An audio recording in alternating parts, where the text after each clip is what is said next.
taho dan na ga tsatsan mu jini daya. Nijar Najeriya ɗaya ne kuma ba wani wariya.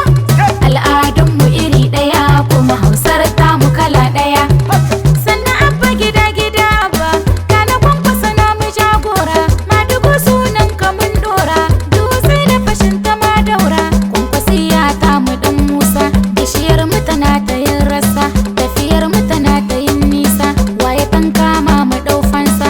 Ka ba mu afa amanar ka mai za ya hana mu nuna ka. Mi baitin kara gaida ka ka hargitsa masu zagin ka. Haka za su ga masu kyale ka dan sun yi kaɗan su kada ka. Tunda Allah ne ya kare ka dan mutum bai rusa tsarin ka. Daminan ga akwai ruwa marka talakawa na buƙatar ka. To ka amsa kiran mu dai oga ga kwankwasa na mu ja zuga. Ga abba gida gida gwamna ga abba gida gida ya zo. Duk